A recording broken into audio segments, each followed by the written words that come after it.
Hello friends, welcome back to my channel. Friends, ఈ సీరియల్లో ఏం జరగబోతుందో తెలుసుకుందామా?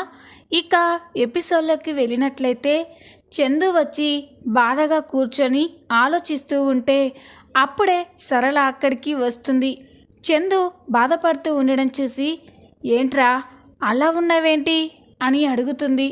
చందు మౌనంగా ఉండడంతో, చెప్పరా, ఏదో పెద్ద సమస్య వస్తే కానీ నువ్వు ఇలా ఉండవు, అసలు ఏం జరిగిందో చెప్పరా, నాకు భయంగా ఉంది అని సరళ అడుగుతుంది. నన్ను ఉద్యోగంలో నుంచి తీసేశారమ్మా అని అనగానే సరళ ఒక్కసారిగా షాక్ అయిపోతుంది. ఏంట్రా, నిన్ను ఉద్యోగంలో నుండి తీసేయడం ఏంటి అని అనగానే, అదే నాకు అర్థం కావట్లేదమ్మా, కాలేజ్ వాళ్ళని ఎంత రిక్వెస్ట్ చేసినా నన్ను ఉద్యోగంలో ఉంచడానికి ఒప్పుకోవడం లేదు, ఏం జరిగిందో అర్థం కావట్లేదు అని అంటూ ఉంటే సరళ కంగారు పడుతూ ఉంటుంది. ఇప్పుడు ఎలారా, నీకు ఉద్యోగం లేకపోతే మన ఇల్లు ఎలా గడుస్తుంది? నీకొచ్చే జీతం మీదే కదా మనం బ్రతుకుతుంది. ఇప్పుడు నీకు ఉద్యోగం లేకపోతే మన పరిస్థితి ఏంట్రా అని అనగానే, అమ్మ నువ్వేం కంగారు పడకు, నేను ఇంకో ఉద్యోగం చూసుకుంటాను, తొందరలోనే ఇంకో ఉద్యోగం సంపాదిస్తాను, నువ్వు కంగారు పడకమ్మా అని అనగానే ఇక సరళ చాలా బాధపడుతూ ఉంటుంది. చందు అక్కడి నుంచి వెళ్ళిపోగానే ఇక సరళ అయితే ఆలోచిస్తూ ఉంటుంది. పాపం వీడు చాలా బాధపడుతున్నాడు, కుటుంబం బాధ్యత మొత్తం నెత్తినేసుకొని మోయలేని భారంతో బాధపడుతున్నాడు. కానీ ఆ లోహి మాత్రం దానిష్టానికి అది బలాదురుగా తిరుగుతుంది. ఇద్దరు నా కడుపులోనే పుట్టారు, కానీ ఇద్దరికి నక్కకి నాగలోకానికి ఉన్నంత తేడా ఉంది. ఆ లోహి ఎప్పుడు మారుతుందో ఏంటో అని సరళ అనుకుంటూ ఉంటుంది. ఇది ఇలా ఉండగా మరో పక్క నాగవల్లి ఫోన్ చేయడంతో మధు, స్వప్న ఇద్దరూ కూడా మ్యాడీ వాళ్ళ ఇంటికి వస్తారు. లోపలికి వస్తూ ఉంటే ఇద్దరు ఆశ్చర్యపోతారు. ఇంట్లో చాలామంది హడావిడి ఉండడం చూసి మధుకి, స్వప్నకి ఏమీ అర్థం కాదు. ఏంటి మధు, ఇక్కడేదో చాలామంది ఉన్నారేంటి అని అనగానే, నాకు అదే అర్థం కావట్లేదు స్వప్న, పద లోపలికి వెళ్తే తెలుస్తుంది కదా అని స్వప్న, మధు ఇద్దరు ఇంట్లోకి వెళ్తారు. స్వప్న, మధు ఇంట్లోకి వెళ్ళేసరికి నాగవల్లి వాళ్ళ కోసమే ఎదురు చూస్తూ ఉంటుంది. మధుని చూసి, రామధు నీకోసమే ఎదురు చూస్తున్నాను అని అనగానే ఇక మధు, స్వప్న షాక్ అయిపోయి చూస్తూ ఉంటారు.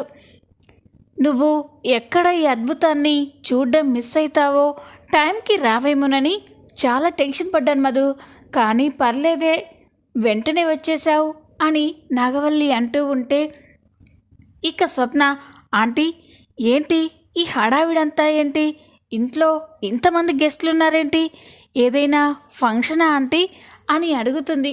అవును ఫంక్షనే, చెప్పాను కదా ఒక అద్భుతం జరగబోతుందని, ఆ అద్భుతాన్ని ఈ మధు కళ్ళారా చూడాలనే ఇక్కడికి రమ్మని చెప్పాను అని అంటూ ఉంటే మధుకి, స్వప్నకి ఏమీ అర్థం కాదు. ఓహో, మీకు ఆ అద్భుతం ఏంటో తెలియదు కదా, మ్యాడీ శ్రేయల ఎంగేజ్మెంట్ అని అనగానే మధు, స్వప్న ఒక్కసారిగా షాక్ అయిపోతారు. ఇక మధు, ఏంటంటే ఏమంటున్నారు, మ్యాడీ శ్రేయల ఎంగేజ్మెంటా అని అనగానే, నువ్వు సరిగ్గానే విన్నావు మధు, ఎప్పుడో అనుకున్నాం కదా శ్రేయకి మ్యాడీకి పెళ్లి చేయాలని, అందుకే తొందరగా మ్యాడీకి శ్రేయకి ఎంగేజ్మెంట్ జరిపిస్తే వాళ్ళ మధ్యలోకి ఎలాంటి వాళ్ళు రారు అని ఇలా ప్లాన్ చేశాం అని అనగానే మధు, స్వప్న షాక్ అయిపోతారు. ఇక మధు, ఇదేంటి మ్యాడీ నాతో ఒక్క మాట కూడా చెప్పలేదేంటి అని అనుకుంటూ ఉంటుంది. ఇక నాగవల్లి మధుతో, చూడు మధు, నువ్వు ఎంగేజ్మెంట్ అంతా దగ్గరుండి చూసుకోవాలి, చెప్పాను కదా మ్యాడీ పెళ్ళయ్యేంత వరకు అన్నీ నువ్వే పక్క నుండి చూసుకోవాలని, నువ్వు లేకుండా మ్యాడీ ఎంగేజ్మెంట్ జరగడం ఏంటా అని నిన్ను ఫోన్ చేసి రమ్మని చెప్పాను అని నాగవల్లి అంటూ ఉంటే మధు, స్వప్న బాధపడుతూ ఉంటారు. ఇక నాగవల్లి, గుర్తుంది కదా ఎంగేజ్మెంట్ అంతా అయిపోయాక భోంచేసి వెళ్ళు, చాలా చాలా వంటలు చేయిస్తున్నాను అని నాగవల్లి చాలా పొగరుగా మాట్లాడి అక్కడి నుంచి వెళ్ళిపోతుంది. ఇక స్వప్న మధుతో, ఏంటే, ఏం జరుగుతుంది ఇక్కడ? మ్యాడీకి శ్రేయకి పెళ్ళేంటి? ఆ విషయం మ్యాడీ నీతో చెప్పకపోవడం ఏంటి? అదే నాకు అర్థం కావట్లేదు స్వప్న. తన లైఫ్కి సంబంధించిన ఏ చిన్న విషయమైనా మ్యాడీ నాతో షేర్ చేసుకుంటాడు. అలాంటిది ఇంత పెద్ద విషయాన్ని నా దగ్గర దాచడం ఏంటి అని అంటూ ఉంటే, మధు మ్యాడీ మనసు మార్చుకొని వాళ్ళమ్మ నాన్నలు చెప్పినట్టు శ్రేయాని పెళ్లి చేసుకోవడానికి మనస్ఫూర్తిగానే ఒప్పుకున్నట్టున్నాడు అని అంటూ ఉంటే మధు బాధపడుతూ ఉంటుంది. లేదు స్వప్న, నా మ్యాడీ గురించి నాకు తెలుసు. మ్యాడీ పైకి చిన్ని మీద కోపం ఉన్నట్లు నటిస్తున్నాడు, కానీ మ్యాడీకి ఇంకా నా మీద ప్రేమ ఉంది స్వప్న. తొందరలోనే అమ్మ ఏ తప్పు చేయలేదని నిరూపించి మ్యాడీని పెళ్లి చేసుకోవాలి అనుకున్నాను, కానీ ఈలోపే ఇలా జరుగుతుందని ఊహించలేదు అని అంటూ ఉంటే ఇక స్వప్న కూడా బాధపడుతూ ఉంటుంది. మరోపక్క మ్యాడీ తన గదిలో ఉండి చాలా బాధపడుతూ ఉంటాడు. ఏం చెయ్యాలి? నన్ను ఎవరూ అర్థం చేసుకోవట్లేదు, నా బాధని పట్టించుకోవట్లేదు. శ్రేయతో పెళ్ళికి నేను సిద్ధంగా లేనని చెప్పినా కూడా బలవంతంగా ఎంగేజ్మెంట్ చేయిస్తున్నారు. పాపం, ఈ విషయాన్ని నా బెస్ట్ ఫ్రెండ్ అయిన మధుతో కూడా చెప్పలేకపోయాను. నా ఫోన్ పగిలిపోవడం వల్ల మధుకి కాల్ చేయలేకపోయాను. మధుకైనా చెప్పుంటే బాగుండు, తను ఏదైనా హెల్ప్ చేసేది. ఇప్పుడేం చేయాలి అని మ్యాడీ బాధపడుతూ ఉంటాడు. స్వప్న మధు ఇద్దరు మాట్లాడుకుంటూ ఉంటే అప్పుడే లోహి అక్కడికి వస్తుంది. మధు అక్కడికి రావడం చూసి లోహి ఒక్కసారిగా షాక్ అయిపోతుంది. ఇదేంటి, ఇది రాకూడదని రాత్రి నేను చాలా ప్లాన్ చేశాను, అయినా కూడా ఇది ఇక్కడికి ఎలా వచ్చింది? మ్యాడీ మధుని ఇన్వైట్ చేశాడా? అని చెప్పి లోహి కోపంగా మధు దగ్గరికి వెళ్తుంది. ఏయ్, ఏంటే మళ్ళీ ఇక్కడికి వచ్చావేంటి? నువ్వు ఇక్కడికి వస్తే ఈ ఎంగేజ్మెంట్ ప్రశాంతంగా జరుగుతుందా? వెళ్ళిపోవే ఇక్కడి నుండి అని లోహి అంటూ ఉంటే ఇక స్వప్న మధు ఇద్దరు చూస్తూ ఉంటారు. అప్పుడే నాగవల్లి అక్కడికి వచ్చి, ఆ మాట చెప్పడానికి నువ్వెవరు అని అంటుంది. ఇక లోహి షాక్ అయిపోయి, ఆంటీ, అది మధు గురించి తెలుసు కదా, మధు మ్యాడీ పక్కన ఉంటే మ్యాడీ ఎవరిని పట్టించుకోరు. ఈ సమయంలో మధు మ్యాడీ పక్కన ఉంటే శ్రేయాన్ బాధపడుతుందేమో ఆంటీ, అందుకే ఈ మధుని పంపించేస్తున్నాను, వెళ్ళవే అని అంటూ ఉంటే, చూడు, మధుని ఇన్వైట్ చేసిందే నేను, ఈ ఎంగేజ్మెంట్కి మధుని నేనే రమ్మని చెప్పాను అని అనగానే లోహి షాక్ అయిపోతుంది. ఆంటీ అసలు అని అంటూ ఉంటే, షటాప్, ఇది నా ఇష్టం, నా నిర్ణయమే శాసనం, నువ్వు నాకు చెప్తున్నావా? నా మాటకి ఎదురు చెప్పడానికి ఎంత ధైర్యం నీకు? నోరు మూసుకొని లోపలికి వెళ్ళు అని అనగానే లోహి షాక్ అయిపోతుంది. ఇక లోహి మనసులో, ఇదేంటి నాగవల్లి అంటే ఇలా చేస్తుంది అని అనుకొని ఇక లోహి కోపంగా లోపలికి వెళ్తుంది. కాసేపటి తర్వాత ముహూర్తానికి టైం కాగానే శ్రేయ మ్యాడీ ఇద్దరూ కూడా మేడ మీద నుండి దిగుతూ వస్తూ ఉంటారు. మ్యాడీ వస్తూ ఉంటే మధు మ్యాడీని చూసి చాలా బాధపడుతూ ఉంటుంది. మ్యాడీ కూడా మొహం అంతా కూడా బాధపడుతున్నట్లే ఉంటాడు. శ్రేయ మాత్రం చాలా సంతోషంతో పొంగిపోతూ ఉంటుంది. మ్యాడీని అలా చూసి స్వప్న మధుతో, మధు, మ్యాడీని ఒకసారి చూడు, తను ఎంతో బాధపడుతున్నాడు. ఖచ్చితంగా ఈ ఎంగేజ్మెంట్ మ్యాడీకి ఇష్టం లేదు మధు, బలవంతంగా మ్యాడీని ఒప్పించినట్టున్నారు అని అంటూ ఉంటే, ఏదేమైనా స్వప్న, మ్యాడీ నాతో చెప్పాలి కదా, ఒక్క మాట కూడా చెప్పకుండా ఇలా ఎంగేజ్మెంట్ చేసుకోవడం ఏంటి అని మధు అంటూ ఉంటుంది. ఇక స్వప్న, మధు, నువ్వు ఇక్కడుంటే మ్యాడీ శ్రేయాల ఎంగేజ్మెంట్ కళ్ళారా చూసి నువ్వు తట్టుకోలేవే, నీ గుండె పగిలిపోతుంది, పద మనం ఇక్కడి నుంచి వెళ్ళిపోదాం అని స్వప్న మధుని తీసుకెళ్తూ ఉంటే నాగవల్లి అడ్డుగా వస్తుంది. ఏంటి, మధుని ఎక్కడికి తీసుకెళ్తున్నావు అని అనగానే, ఆంటీ, మాకు బయట అర్జెంట్ వర్క్ ఉంది, మేము వెళ్ళాలంటీ అని అంటూ ఉంటే, లేదు, ఎంత అర్జెంట్ వర్క్ ఉన్నా ఈరోజు మ్యాడీ శ్రేయాల ఎంగేజ్మెంట్ అయిపోయేంత వరకు ఈ మధు ఇక్కడే ఉండాలి, కావాలంటే నువ్వు వెళ్ళి ఆ పని ఫినిష్ చేయి, మధు మాత్రం ఇక్కడే ఉంటుంది, ఆ ఎంగేజ్మెంట్ని కళ్ళారా చూస్తుంది. ఇంకోసారి మ్యాడీ మీద ఆశలు పెంచుకోవడం, మ్యాడీ జీవితంలోకి రావాలి అనే ఊహ కూడా తన మనసులోకి రాకూడదు. అలా రాకూడదు అంటే ఈ ఎంగేజ్మెంట్ మధు కళ్ళారా చూడాలి అని నాగవల్లి చెప్పడంతో మధు చాలా బాధపడుతూ ఉంటుంది. నాగవల్లి వెళ్ళిపోయిన తర్వాత మధు స్వప్న అక్కడే దూరంగా ఉండి మ్యాడీ శ్రేయాల ఎంగేజ్మెంట్ని చూస్తూ ఉంటారు. మ్యాడీ బాధపడుతూ ఉండడం చూసి మధు కూడా బాధపడుతూ ఉంటుంది. ఏంటి మ్యాడీ, నాతో ఒక్క మాట కూడా చెప్పకుండా శ్రేయాతో ఎంగేజ్మెంట్ చేసేసుకుంటున్నావా అని బాధపడుతూ ఉంటుంది. ఇక ముహూర్తం కాగానే మ్యాడీ శ్రేయాలు ఇద్దరు ఒకరికొకరు ఉంగరాలు మార్చుకుంటారు. మ్యాడీకి ఏమాత్రం ఇష్టం లేకపోయినా శ్రేయతో ఎంగేజ్మెంట్ చేసేసుకుంటాడు. అది చూసి మధు అయితే చాలా బాధపడుతూ ఉంటుంది. ఏడ్చుకుంటూ పరిగెత్తుకుంటూ అక్కడి నుంచి వెళ్ళిపోతుంది. మధు అలా వెళ్ళిపోవడం చూసి నాగవల్లి, లోహి ఇద్దరు కూడా చాలా సంతోషపడుతూ ఉంటారు. మధు, స్వప్న ఇద్దరు బయటికి వచ్చి ఒక చెట్టు కింద ఉండి మాట్లాడుకుంటూ ఉంటారు. అప్పుడే మధు ఏడుస్తూ ఉంటే స్వప్న మధు దగ్గరికి వెళ్ళి, మధు ఊరుకో మధు అని అంటూ ఉంటే మధు స్వప్నాన్ని గట్టిగా హగ్ చేసుకొని ఏడుస్తూ ఉంటుంది. ఎలా ఊరుకోమంటావు స్వప్న, ఎలా ఊరుకోమంటావు? మ్యాడీని నా ప్రాణం కంటే ఎక్కువగా ప్రేమించాను. మ్యాడీ కూడా నన్ను అంతలాగే ప్రేమించి ఆరాధించాడు. కానీ ఎవరో చెప్పిన అబద్ధాల వల్ల మ్యాడీ నా మీద ద్వేషాన్ని పెంచుకున్నాడు. మా అమ్మ తప్పు చేసిందని ఆ ద్వేషాన్ని నాపైన చూపిస్తున్నాడు. ఈ నిజాన్ని నేను ఎలా తట్టుకోవాలి స్వప్న? ఇప్పుడు ఎంగేజ్మెంట్ జరిగిపోయింది. ఇంకో 2 రోజుల్లో శ్రేయాని పెళ్లి చేసుకుంటాడు.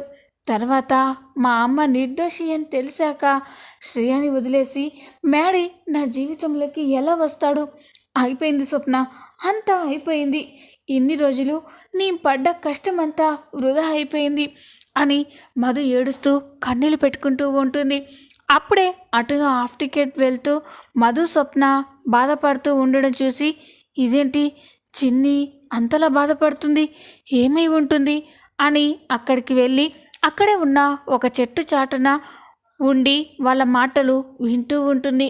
ఇక మధు, స్వప్న, నేను మ్యాడీని ప్రేమించాను.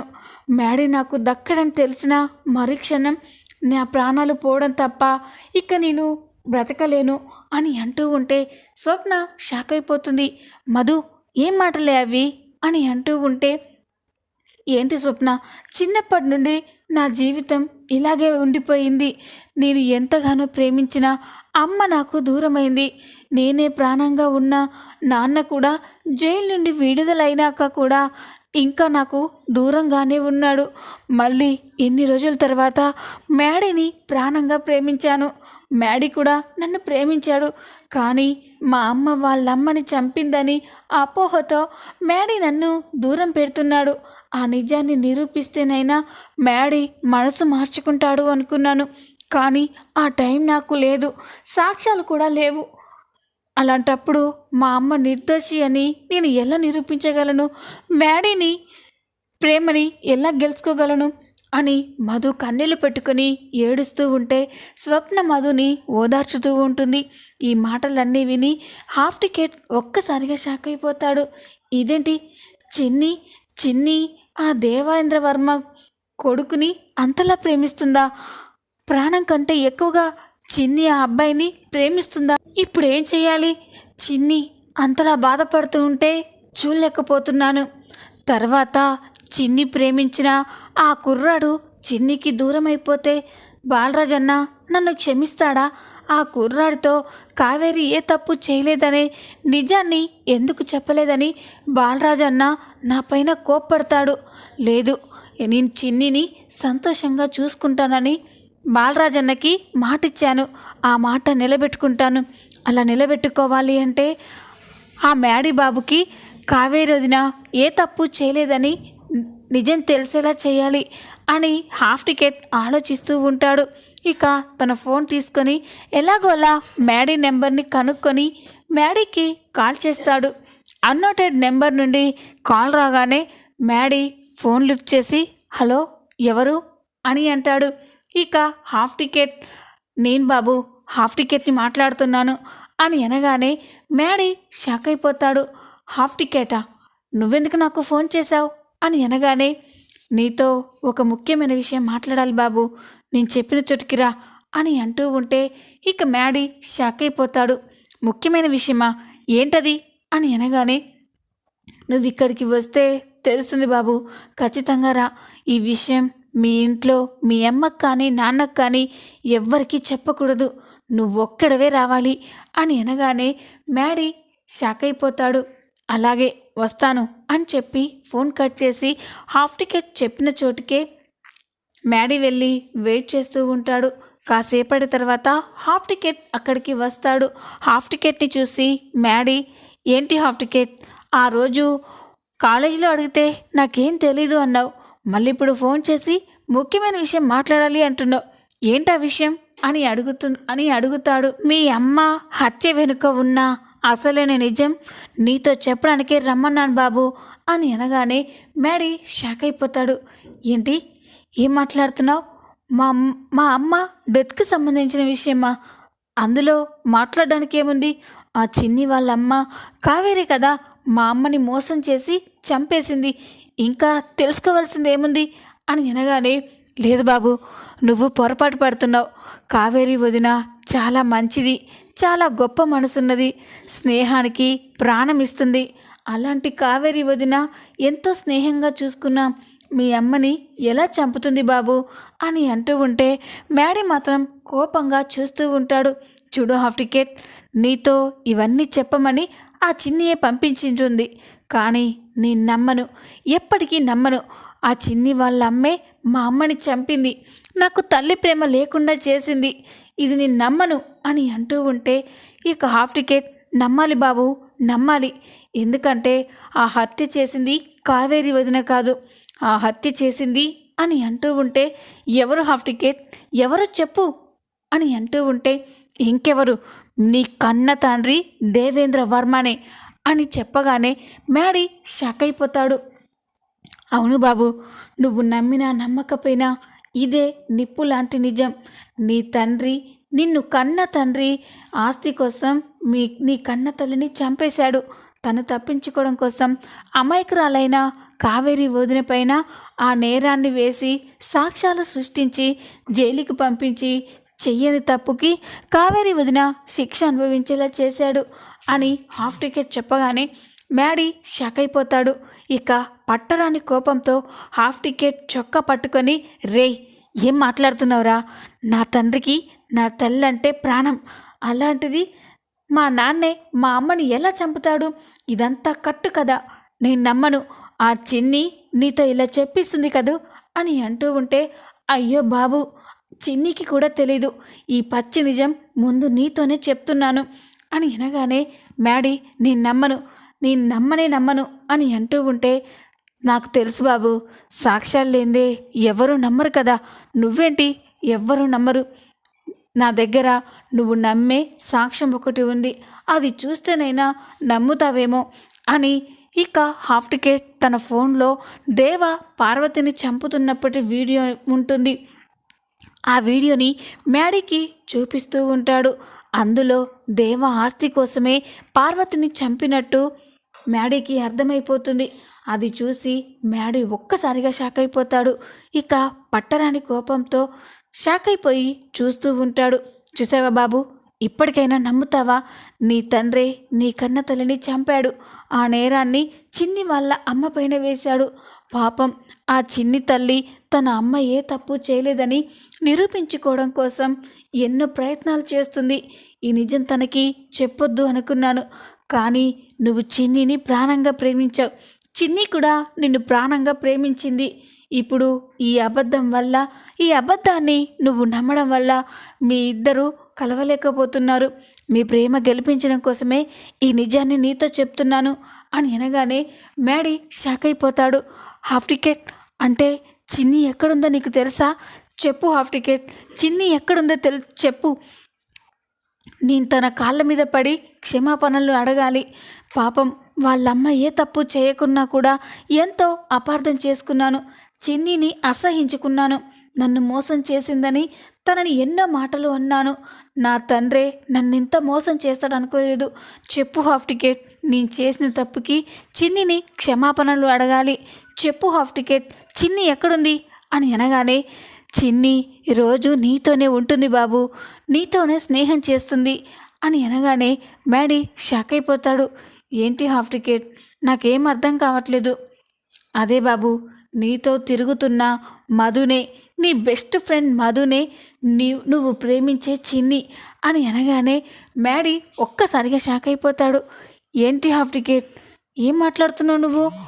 మధు చిన్నినా అని అనగానే, అవును బాబు, మధునే చిన్ని అని చెప్తాడు. అది విని ఇక మ్యాడీ ఒక్కసారిగా షాక్ అయిపోతాడు.